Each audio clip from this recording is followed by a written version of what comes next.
What's up, guys? It's John with National Sports Entertainment, and this is going to be a very, very quick video. Uh, it's pretty simple. I went into it in my last video, and I just love Colorado to win this game. So,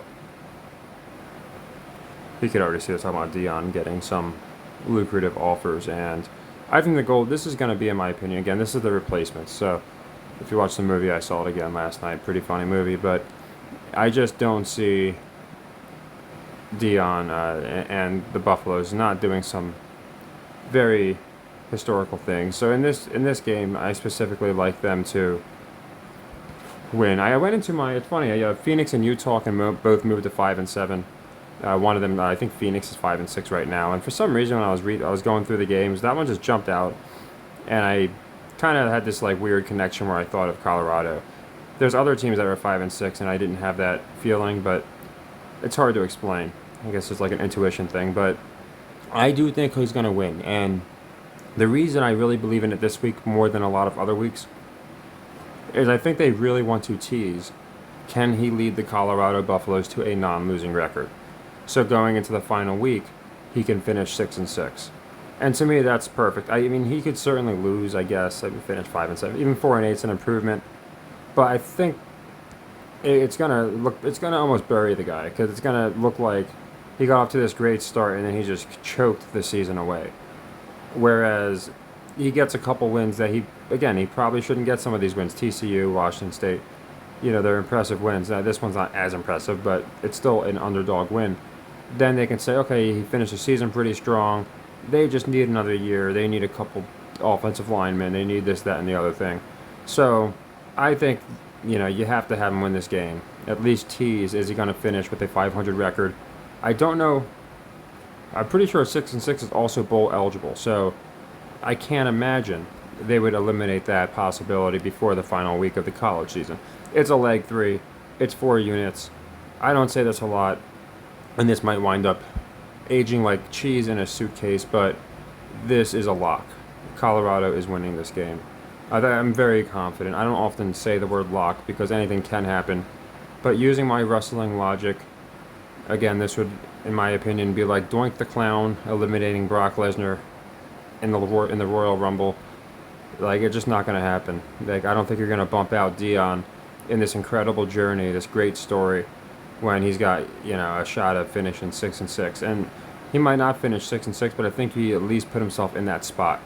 Okay, 5-6, can he do it? Can he make that? And again, I'm pretty sure 6-6 is bowl eligible, but either way, it would be history to have a non-losing season after such a bad year.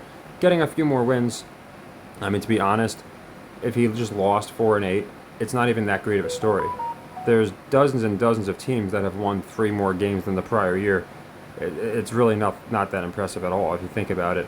They like to put narratives and spins on it, but you look at some teams from last year to this year won 5-6 more games. So I think he has to do something more than just win 3 more games than the prior year. Had they not won a game last year, yeah, 4-8 would be more than enough. But the fact that they even got the 1 win, I'm pretty sure Colorado State only had 1 win last year too.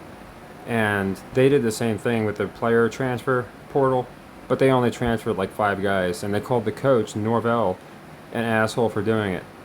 And then the next year, Dion does it with the entire nation.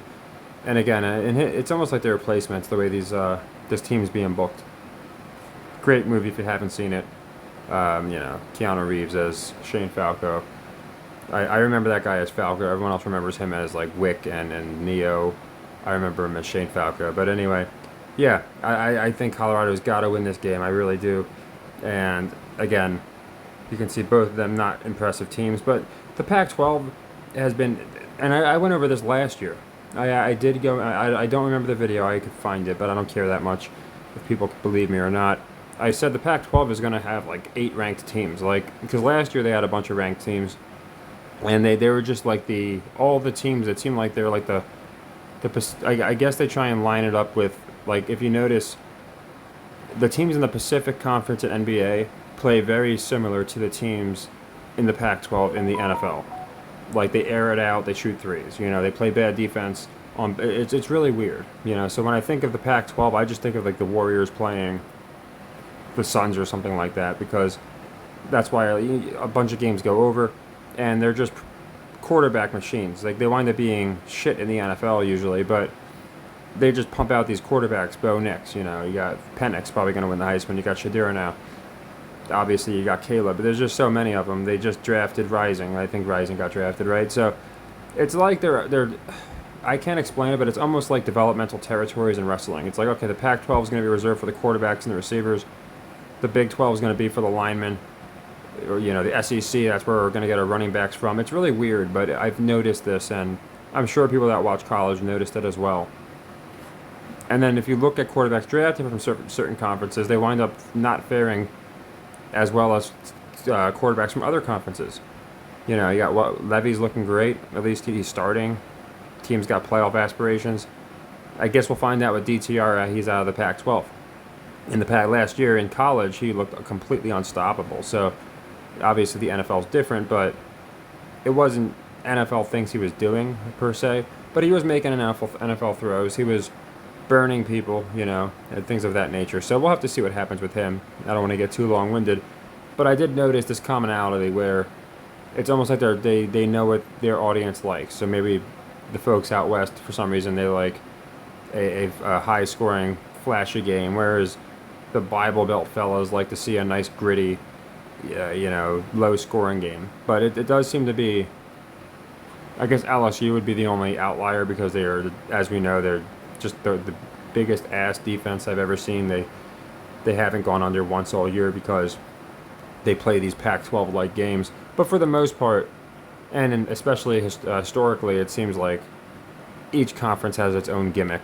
So yeah, I think Colorado wins this game. They'll find a way to make both quarterbacks look good, in my opinion.